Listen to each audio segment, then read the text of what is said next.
Good morning friends. Good morning Mahindra. अभी महेंद्र पानी गर्म कर रहे हैं, तो ये हमारा सेकेंड राउंड का वाटर इनटेक रहेगा।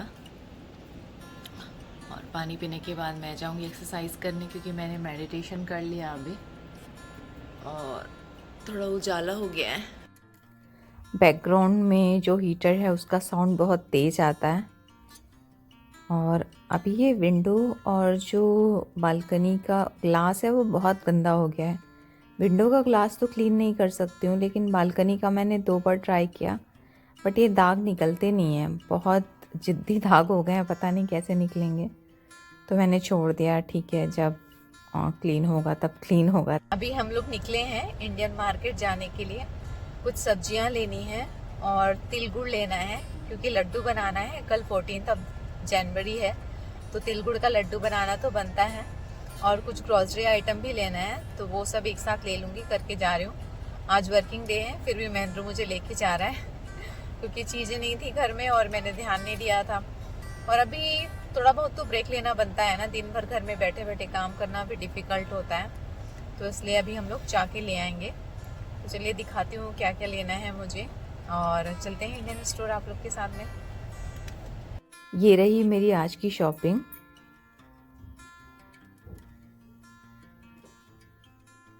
आज डिनर में मैंने 2 तरीके की सब्ज़ी बनाने का सोचा है। एक तो ग्रीन लीफी वेजिटेबल ही बनाऊंगी, और दूसरा बनाऊंगी ट्रॉपिकाना, या फिर कसावा बोलते हैं उसको। ये साउथ इंडिया में बहुत कॉमन वेजिटेबल है, लेकिन छत्तीसगढ़ में मैंने कभी नहीं खाया। यूएसए आने के बाद ही मैंने 4-5 बार ट्राई किया, और हमें उसका टेस्ट बहुत अच्छा लगा, मुझे और मेरे हस्बैंड को भी। और राइस के लिए मैंने सोचा है कि फ़्राइड राइस बना देती हूँ। तो फ्राइड राइस तो मोस्ट ऑफ़ द लोग इजीली बना लेते हैं, बट फिर भी मैं रेसिपी शेयर कर देती हूँ कि मैं कैसे बनाती हूँ। कभी मैं घी ले लेती हूँ या फिर कभी ऑयल ले लेती हूँ। तो ऑयल या घी को गरम करके जीरा डाल देती हूँ। जीरा थोड़ा सा गरम हुआ तो कभी हींग डालती हूँ, कभी नहीं डालती हूँ। और उसके बाद प्याज और हरी मिर्च को डाल दिया, थोड़ा भून दिया। बहुत ज़्यादा नहीं भूनना है, अनियन को थोड़ा ट्रांसलूसेंट होने देना है बस। उसके बाद थोड़ा सा नमक डाल दिया। और अभी मैं आयोडीन सॉल्ट यूज़ कर रही हूँ आजकल। पिंक सॉल्ट से थोड़ा ब्रेक लिया है, क्योंकि हर चीज़ से ब्रेक लेना बनता है, हेल्थ पर्सपेक्टिव से भी और चेंज की पर्सपेक्टिव से भी। और इस तरफ इस कढ़ाई में बनाऊंगी लीफी वेजिटेबल, तो मैं सरसों के तेल में बनाऊंगी। ठंड का दिन है तो सरसों का तेल बहुत अच्छा होता है हेल्थ के लिए। इस लोहे की कढ़ाई में थोड़ा सा जिंजर और गार्लिक डाल दूंगी, जो कि ऑलरेडी मैंने क्रश करके रखा हुआ था फ्रिज में। आई थिंक लास्ट वीडियोस में मैंने शेयर किया था। और ये अनियन हो चुका है, तो इधर राइस भी डाल देती हूँ और इसे भी अच्छे से मिक्स कर देती हूँ। अब इस तरफ के पैन में ये ऑलमोस्ट भुन गया है। 1-2 बार इसे हिला लेती हूँ और थोड़ा टाइम देती हूँ। और बैक साइड के चूल्हे में मैंने कसावा की सब्ज़ी बनाई हुई है। ये रेसिपी मेरे दूसरे चैनल में है, जो कि मेरा रेसिपी चैनल है, तो आप वहाँ से चेकआउट कर सकते हैं। अब इधर गार्लिक और जिंजर अच्छे से भुन गया है, तो ये पोई भाजी डाल रही हूँ। यहाँ पर पोई भाजी बहुत अच्छा मिल रहा है मार्केट में, तो यही हम लोग लेके आ पा रहे हैं। मेथी के अलावा ये बहुत अच्छा मिल रहा है। अब ये फिनिश होने के बाद हमने डिनर कर लिया है, और मैं कुछ दिनों से ये क्राफ्ट बनाने का सोच रही थी। मेरे पास एक ही वुलन सॉक्स है, तो मैंने सोचा कि एक वुलन सॉक्स, या फिर इसे स्लीपर भी कह सकते हैं, वो क्रोशे से बना लूँ, क्योंकि क्रोशे मुझे बहुत ही अच्छे से आता है। मैं बोलूँगी एक्सपर्ट हूँ मैं क्रोशे में, किसी भी लेवल का डिज़ाइन वगैरह मैं बना सकती हूँ। बट ये तो मैंने यूट्यूब से देख करके बना लिया था। थोड़ा सा अपना दिमाग भी यूज़ किया था। फिर मुझे लगा कि यूट्यूब में तो ईज़िली अवेलेबल होगा ये सब पैटर्न वगैरह, तो मैं वहीं से देख लूँ। तो वहाँ से देख करके मैंने बना लिया था। और पहले जब मैं छोटी थी तो मैं बहुत सारे क्रोशे के पर्दे बनाती थी, जो कि डोर में लगाते थे। बहुत सारे डिज़ाइंस की बनाती थी। ये ना मेरे बाजू में जो दी लोग रहते थे, उनका देख करके मैंने सीखा था, मुझे किसी ने सिखाया नहीं था। वो लोग जब बनाते थे तो मैं उनके साथ बैठती थी और देख देख करके सीख गई थी। तो मैंने बहुत सारे पर्दे और डिज़ाइनर थिंग्स बनाए थे घर में। बट अब मेरे आँखों के कारण मैं ज़्यादा नहीं बनाती हूँ, मेरी आँखें थोड़ी कमज़ोर हैं, तो अभी ये मुझे घर में ऊन रखा हुआ था तो मैंने सोचा कि ज़रूरत भी है तो चलो बना लिया जाए। तो सिर्फ ये 1 पेयर सॉक्स बना रही हूँ, या फिर स्लीपर कह सकते हैं, अभी इसे स्लीपर कहते हैं। और ना मुझे इसमें बहुत इंटरेस्ट है, मुझे बहुत मज़ा आता है। ये 4 घंटे में मैंने 2 सॉक्स बना लिए। तो ये मैंने अपने लिए टाइम निकाला और अपने लिए ही कुछ चीज़ बनाया। अपने हाथों से कोई चीज़ बना के पहनने से सेटिस्फेक्शन तो मिलता है, साथ ही खुशी भी मिलती है। और मैं सुपर एक्साइटेड थी। और जब भी मैं कोई क्राफ्ट आइटम बनाती हूँ ना तो महेंद्र भी एक्साइटेड रहते हैं और बहुत खुश होते हैं। बोलते हैं कि ये सब हॉबीज़ है तुम में, बहुत अच्छी बात है। अगर तुम घर में हो तो तुम्हारा टाइम ईजिली पास हो सकता है, क्योंकि तुम अपने आप को इन सब चीज़ों में इन्वॉल्व रखोगे।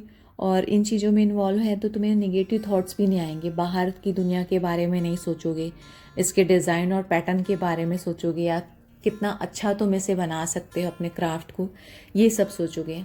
तो ये मुझे बहुत हेल्प करता है, जो क्राफ्ट वर्क है निगेटिविटी से दूर रहने में, पॉजिटिव सोचने में बहुत मदद करता है।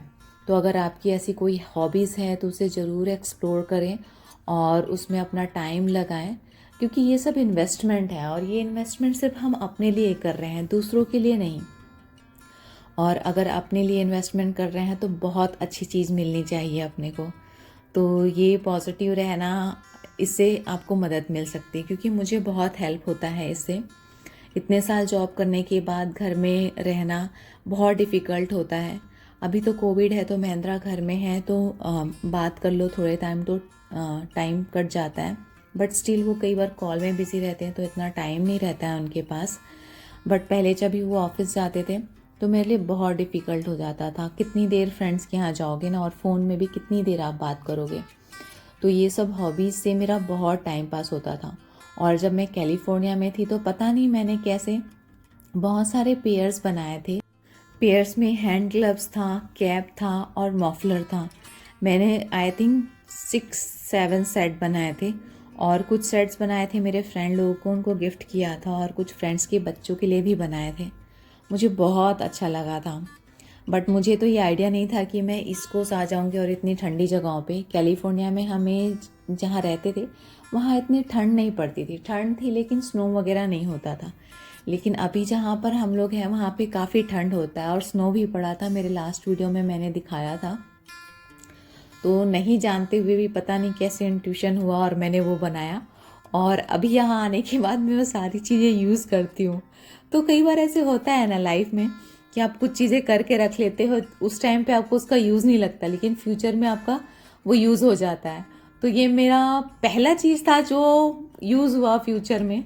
जैसे पहले मैं कभी कुछ चीज़ रखती थी बट यूज़ नहीं होता था तो मैं किसी किसी को दे देती थी या फिर डोनेट कर देती थी, तो मतलब वो रहा ही नहीं मेरे पास। लेकिन हाँ, ये जो चीज़ें हैं मैंने जो वुलन के बनाए थे ये है मेरे पास और उसको मैं यूज़ कर रही हूँ। तो लाइफ इज़ रियली अनप्रिडिक्टेबल ना, बट एनीवे हमें खुश रहना है, दैट्स माय एम। मेरा गोल लाइफ का यही है कि खुश रहना है और हेल्दी रहना है, यही है। और मुझे ऐसा लगता है कि आप सब लोग भी अपने लिए खुश रहने के लिए हमेशा कोशिश करते ही होंगे। खुश रहने और हेल्दी रखने के लिए हर कोई अपनी तरफ से कोशिश करता है, तो ये बहुत ही अच्छी बात है। कुछ लोग स्ट्रॉन्ग डेडिकेटिव रहते हैं और कुछ लोग इसको लाइटली लेते हैं, बट दोनों वे में अच्छा है। सबका अपना अलग अलग नेचर होता है, अलग अलग बॉडी होता है, तो अपनी बॉडी और नेचर के हिसाब से जो भी चीज़ें हैं वो लाइफ में फॉलो करना चाहिए, तभी हैप्पीनेस रह सकता है। और जो भी पसंद हो ना वही करना चाहिए। अगर अपनी मन के मुताबिक काम नहीं किया ना तो खुश नहीं रह सकते हैं हम लोग। तो इसलिए मुझे ऐसे ही लगता है, तो मैं भी ट्राई करती हूँ कि अपने मन के मुताबिक काम करूँ। और आपसे बातें करते करते देखिए ये मेरा ऑलमोस्ट हो गया ये स्लीपर, बस थोड़ा सा पोर्शन बचा है और पीछे वाला जो है उसे मैं क्रोशिया से सिल दूँगी, स्टिचिंग कर दूँगी। और ये ऊपर की तरफ का बनाया है, जहाँ से एंकल होता है वहाँ से ऊपर की तरफ के लिए बन गया है। ये देखिए, अब मैं ये जो जगह जो हील वाली जगह थी वहाँ पर क्रोशिया से स्टिच कर दूँगी। बहुत इजी है, कोई भी सीख सकता है, बहुत ज़्यादा इजी है। आप अगर ट्राई करें तो यूट्यूब में काफ़ी सारे ट्यूटोरियल्स और वीडियोस हैं जिसके थ्रू आप सीख सकते हैं। और ये मैं भी इसे स्टिच कर दूंगी और रेडी हो जाएगा मेरा स्लीपर। और मुझे ना हैंडमेड चीज़ें बहुत अट्रैक्ट करती है। उसका शेप डिज़ाइन परफेक्ट नहीं होता, मशीन से जो चीज़ बनाते हैं वो एकदम परफेक्ट रहता है, उसका कॉर्नर, उसका हाइट, विड्थ। लेकिन जो हाथ से बनाते हैं उन चीज़ों में ऐसा परफेक्शन नहीं रहता। स्टिल वो बहुत सुंदर लगते हैं, कंफर्टेबल रहते हैं, और आपने सारा कुछ मेहनत किया है, आपके इमोशंस भी उसके साथ जुड़े हुए होते हैं। तो इसलिए मैं कहूँगी कि अगर हैंड से कोई चीज़ बना के पहनो तो हमेशा के लिए वो यादगार भी रहता है कि हाँ, ये इसे मैंने ही बनाया था। एक बहुत अच्छी मेमोरी क्रिएट हो जाती है इससे। अब स्लीपर को फाइनल टचअप दे देती हूँ। जो वुल है उसको बांध करके निकाल देती हूँ। थोड़ा सा बड़ा काटा है मैंने लास्ट में, ताकि मैं अच्छे से उस पर गठान लगा दूँ। उसके बाद फिर छोटा कर लूँगी। और ये ऊन बीच से टूट गए थे, तो मैंने एक दो जगह भी बांधा है, तो उससे कैसे गठान और जॉइंट हो गया है, तो उसे भी फिनिशिंग टच में निकाल दूँगी। और बहुत कॉर्नर से नहीं काटना है, नहीं तो ये खुल जाता है, तो इस बात का ध्यान रखना है। और गठान बहुत ही अच्छे से लगाना चाहिए अगर कोई भी वुल बांधते हैं तो, क्योंकि खुल जाएगा तो अच्छा नहीं लगेगा और पहनने में यूज़ भी नहीं होगा ये। अब इसे सीधा कर ले रही हूँ। ये देखिए, ये सेकंड वाला है, तो मेरा पेयर ये रेडी हो गया है स्लीपर का।